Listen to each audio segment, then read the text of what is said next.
ఒక రాజు మనవడు, ఒక యువరాజు కొడుకు. ఇతని ముత్తాత పేరు కీషు.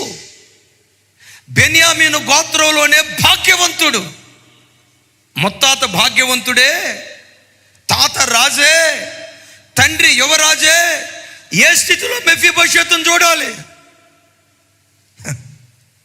చిరిగిపోయిన చొక్కాయి, మాసిపోయిన గడ్డం, స్నానం చేసి ఎంతకాలం అవుతుందో, కనీసం తన పనులు కూడా తాను చేసుకోలేని నిస్సహాయ స్థితి. నేనంటా వీని బ్రతుకు ఇంత దయనీయంగా మార్చబడటానికి ఏ పాపం చేశాడు?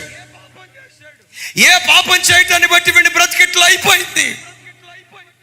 తన పితరుడు చేసిన పాపం శాపంగా మారి, ఆ పితరుడి యొక్క శాపం వీడిని ఇంత శాపగ్రస్తుడిగా మార్చింది.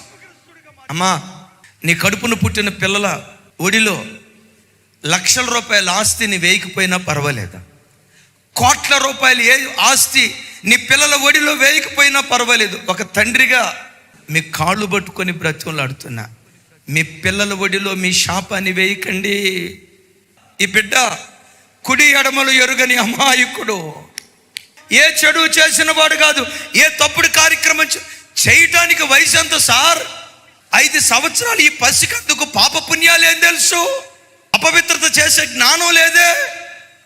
అయినా ఎందుకు శాపగ్రస్తుడయ్యాడు తెలుసా? తన పితరుడి పాపం.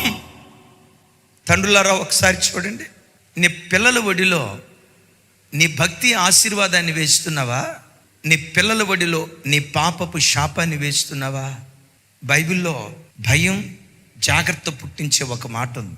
ఒకడు నా యందు భయభక్తులు కలిగి బ్రతికితే, ఆ ఒక్కడి భక్తి జీవితాన్ని జ్ఞాపకం చేసుకొని 1000 తరాల వరకు పిల్లలను నేను కరుణించడం ప్రారంభిస్తా.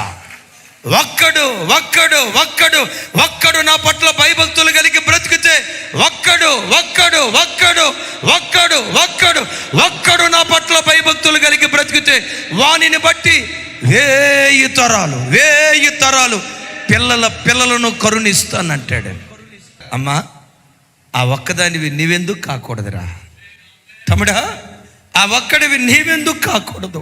నీ పిల్లల ఒడిలో దేవుని ఆశీర్వాదాన్ని వేసే ఒక ఆత్మ సంబంధమైన తండ్రిగా, ఒక ఆత్మ సంబంధమైన తల్లిగా ఎవరున్నారని ప్రభు అడిగితే, నేనున్నా ప్రభువా, నా పిల్లల ఒడిలో దేవుని ఆశీర్వేదం వేయటానికి నేనున్నా ప్రభు అని ఒక తల్లిగా నీ కుటుంబ పక్షాన నువ్వు లేచుదువుగాక.